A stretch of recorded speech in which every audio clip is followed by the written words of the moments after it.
Hello and welcome to Blockchain Gaming World Daily with me, John Jordan. So Yield Guild Games has done its token sale and there's a bit of a follow-up as well. So let's kind of crack on with it. So Yield Guild Games is actually a very interesting organization, done various videos about it, podcasts and things like that. So it's basically come out of the Axie Infinity community in the Philippines. And it's a group of people who were active in games and Axie Infinity, and they sort of came together and they realized that Axie Infinity could offer this sort of play to earn mechanic where people could come in, get 3 axes, play them, earn the smooth love potion, and kind of cash that out. And particularly that started last year in the start of the COVID pandemic, and it's really accelerated ever since. And now Yield Guild is now quite a big organization. And because the price of axes is very expensive, basically what they do now is they have a big pool of axes and they allow people to borrow them, so they don't have access to the kind of the NFTs in order to actually, you can't sell them on, but they can play the game using the NFTs, have no access to the NFTs themselves apart from this playing ability. And then the people who are playing the game get 70% of the value that they create. And Yield Guild's been very successful. It's raised $5 million. It's generated $5 million worth of tokens, and obviously most of that 7% has come out to the people who are kind of playing the game, and also 20% goes to the people who sort of manage them. So it's really interesting, sort of an organization, a DAO, a decentralized autonomous organization for gaming guilds. And now over time it's mainly active in Axie Infinity, but it's getting involved like 10 or so different games. It's bought NFTs in some of the kind of big kind of forthcoming blockchain games. It's got those obviously at decent prices. It's actually raised money as well from VCs, and now it's done a token. So tokens obviously very powerful in the blockchain world for a way of tying together communities, and also allowing kind of immediate kind of financial valuation of what those organizations are doing. And obviously if you're creating your own token, then you sort of have quite a lot of power in the system because you're creating your own money, and if you can prove your organization is doing well, and that money, those tokens will go up in value, more people want to buy them, the price will go up. It becomes, as we say, like a flywheel. Obviously it can go wrong the other way as well, but anyway, tokens are very powerful tools. And Yield Guild Gaming created its own token, a ERC20 token running on the Ethereum blockchain, and because Yield Guild is very much about sort of empowering its workers, this is almost like been described as like a share option or a stock option for people working in their company. So Gabby, one of the people behind it, has always said this is like the equivalent of Uber. People driving for Uber and also getting stock options in Uber at the same time. This is sort of the idea behind the token. So while these are being made available for other people, investors to buy, most of the tokens in YGG will be airdropped to the people who actually created it. So it's a very interesting way of creating value and creating kind of wealth in some of these very not very poor communities, but some of these fairly poor communities from Western standpoint at least. So that's the really cool thing about this. And obviously we can tell blockchain games are super hot at the moment, probably overheating to some degree. And these tokens, some of these tokens were launched on SushiSwap, one of the big decentralized exchanges, and 25 million tokens were sold, raising $12.5 million in USD, the stablecoin token. So basically people just came in and the whole thing sold out in 31 seconds. As we'll come to, this was proved a bit of a problem, and it is very hard when you have these very hot properties in the crypto world or the blockchain world. There's lots of people with lots of money out there or lots of crypto, and they want to come in and they want to kind of snuffle it all up.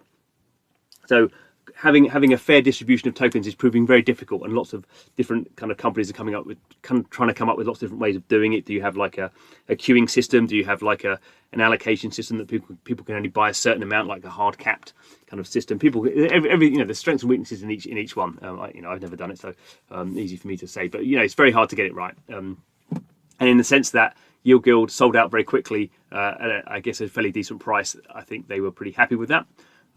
So whenever you talk about Yield Guild, you have to remember this is not a normal blockchain project. This is about the rewarding people who don't really know that much about crypto necessarily, but who are playing games and earning their money that way. So this is the important thing. And the important thing about these tokens is they will allow people, obviously won't make them millionaires or anything, but they now have a token that is part of their community where they're earning money. And if they want to sell that on, obviously they can, and potentially they might earn, a bit like a bank account, you might earn interest, or you might earn kind of passive income from that as well.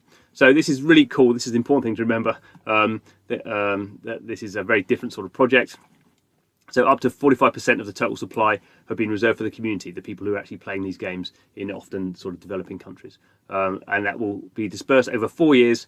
So it's a very sort of slow process, and they're using it. The tokens are being used to underpin the community and make the DAO stronger.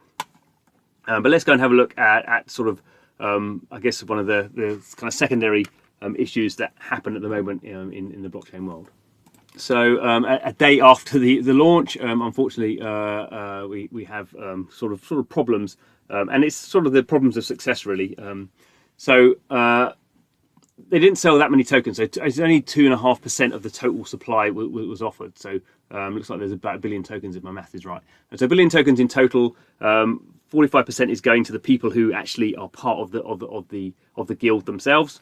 A little, small amount was sold out, I guess, to give a pricing sort of mechanic and get them out into the open. And the MISO is the way in which they were sold on this SushiSwap exchange, decentralized exchange. So that system itself had no restrictions on the minimum or maximum purchase size. So basically, if you were very rich, you could come in and just buy millions of dollars straight up, and basically that's what happened. So only $32 acquired. Only 32 wallets acquired the tokens before all the tokens had sold out. So 25 million tokens were bought, shared between 32 wallets. So obviously, a lot of people who wanted to buy it couldn't do it. Obviously, you can buy the token because obviously now it's on an open exchange. If you want to go in and buy the YGG token, you can just go to SushiSwap and buy it. That's fine. This is just the problem around the launch of that token. So often you have this sort of problem, similar sort of thing with IPOs, that people people want to buy in. How do they get access to buying into Facebook or something when those big companies go kind of float on the stock exchange? So there is general problems around this, and in this article they're just sort of talking about kind of what they, there was no sort of perfect answer. They wanted to sort of cap the maximum valuation because they didn't want, the worst thing you want is you don't want to launch a price or a stock and the price becomes too overinflated, becomes much too expensive, and they didn't want the valuation of the token to end up being $1 billion. So you have to be sort of careful that you don't want to, particularly at these, when you launch something onto a market and you just have this sort of over exuberance of people, particularly in the blockchain at the moment where an enormous amount of money is being floating around and there's an enormous amount of money looking for opportunity. The most important thing is to make sure your price doesn't go too crazy, because once your price goes crazy, there's only one way it can go down. There's only one way it can go, and that's down. And there's really bad kind of optics about having a price that was, say, your token price went up to $100 and now it's only $10. I mean, that 90% drop is not good. So that's obviously what they were trying to do. They were trying to kind of maintain that. And as I say, point out again, the most important thing for Yield Guild is the people who are working for it. So they're trying to balance two different things. If you want to go and buy the token, you now can at Sushi. Community airdrops coming. There was also a bit of a kind of a kerfuffle around people writing things on Discord, which obviously people get upset, and when money's involved, it all gets a bit nasty sometimes. So I don't really know about that, but obviously they're just saying, extending their apologies. So the good thing is the token is out now and it's live. You should definitely go and check it out if you're into blockchain games. You should definitely go and check out Yield Guild in general. They're doing a really, really good job. I'm fully supportive of them, and we hope more sort of companies and organisations set up do this sort of thing. And obviously, we can all learn from make these sort of distributions better, but they are hard things to do. Anyway, thanks for watching the video. This is Blockchain Gaming World Daily, taking a daily slice of what's going on in the blockchain world, the blockchain gaming world. Please subscribe to the channel. But thanks for watching this one, and see you again soon.